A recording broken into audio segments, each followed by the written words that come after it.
Hello and welcome.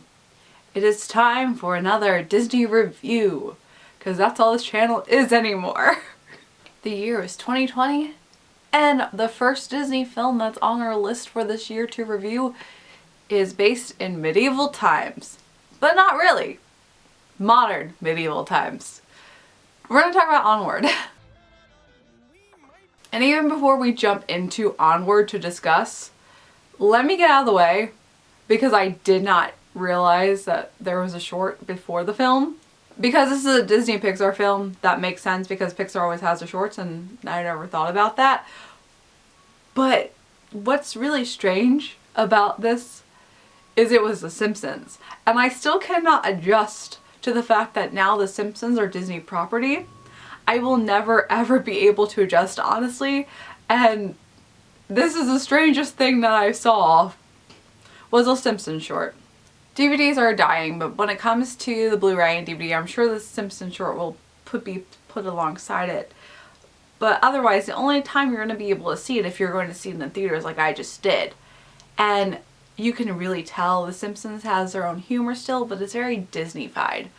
It's a little different. I used to be obsessed with The Simpsons in middle school, high school, and then stopped watching after that. So it's been over a decade since I really watched The Simpsons, so I don't know how their humor has gone. But compared to when I used to watch it, it's very Disney-fied. It's a cute little short. It's about Maggie and her meeting a little boy at the playground, and it's a little love story between them and how they feel like they're going to be destined apart because she can't return to the playground since she can't drive, since she's just a baby. It's playing up a lot of the stereotypes that she's a leading lady back in an old romance film. So it's cute, but very strange, and it didn't fit at all. And I know that it's a complete separate entity compared to the movie, and I know the shorts are just something to add on to it for fun. But it was very strange, and I did not expect it at all. So, if you're going to see it in the theaters, be aware that there will be Simpsons attached to this. Blows my mind. Now that that's out of the way, let's discuss Onward. Like I said, it's our first film of our original films for theaters, and it has a big cast. Names that I'm very familiar with. Obviously, it stars Chris Pratt and Tom Holland, who I love from Marvel, most known, and as well as Octavia Spencer and Julia Louis-Dreyfus. The plot features these two elves that are humanoids. It's like every other Pixar movie. They're not humans, but they're different creatures, and basically it's modern society but in a mythical world, so it deals with unicorns and elves and the manticore, etc., etc., things that you would find in the Dungeons and Dragons realm.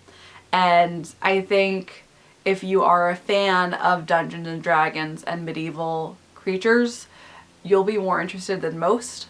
I thought it was a really cute film, but it's not something that my main interest is in. I will say honestly, I was really interested in it because it did look good, and it looked like a fun adventure film with Chris Pratt and Tom Holland. And Tom Holland is baby, and he's adorable, and I love seeing him in anything he does. The two of them do make a really fun team together. I do love how they act as brothers. Even though they're animated, they do fill out their roles really well, animated-wise. I really do love the mom, Julia Louis-Dreyfus. She did a really great job as a mom. I thought her role was just like a good addition, and the way the family dynamic worked really well. So characters, they were all strong. They all learned lessons, and it was a good quest, because that's the main issue and that's the main plot point, is that they have to go on a quest. Simple story without giving any away spoilers. It's their dad passed away before the one son was born.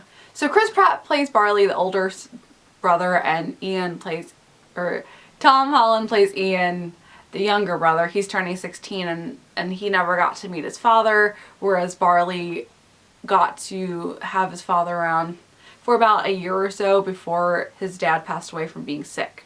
So one brother did know the dad, the other one didn't, but after Ian's 16th birthday, his mom gives them this wizard staff. It was a present from the dad, and basically he came up with this magic spell that he'd be able to be brought back for one day.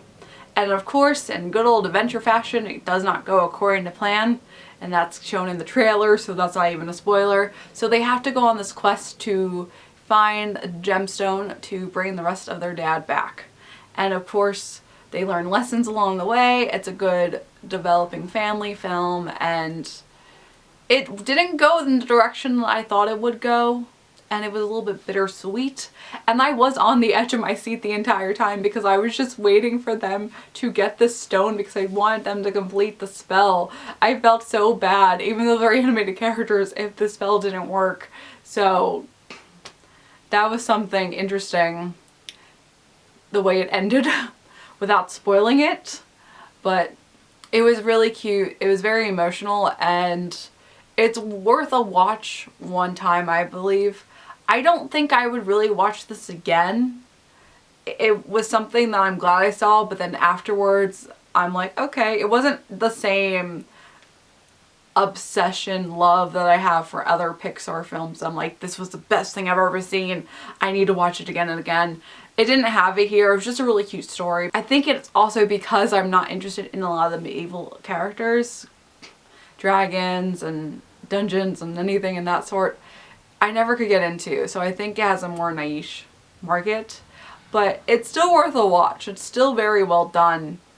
I'm more excited, honestly, for the next Pixar film that's coming out, Soul. That one looks amazing. So this was something cute to see for the beginning of the film. I'm glad that we are still having original movies coming out compared to the 50 billion live action remakes that we do not need. I'm grateful for what we have, and I'm glad to be able to support anything that comes out original and has amazing people doing the voices and great animation. So I think what's more exciting for me is to make things canon. Because Tom Holland is Spider-Man and because Chris Pratt is Star-Lord, I feel like in a sense it's Star-Lord teaching Spider-Man after, because it's been long enough at this point. If you're a Marvel fan, Tony Stark died. I think Star-Lord's taking into place in my mind, and that makes it more exciting, and I like that canon. I'm gonna stick with that non-canon canon. Go into the film watching it from that perspective, and it'll be a lot more hilarious and enjoyable. That's just a not spoiler review because it just came out, so if you've seen it, let me know what you thought below. If you haven't seen it and are not interested in it, what are you interested in? That's the next film of Disney's coming out. Otherwise, I think that's a wrap for this short review, and you guys can stay tuned, and I'll see you real soon.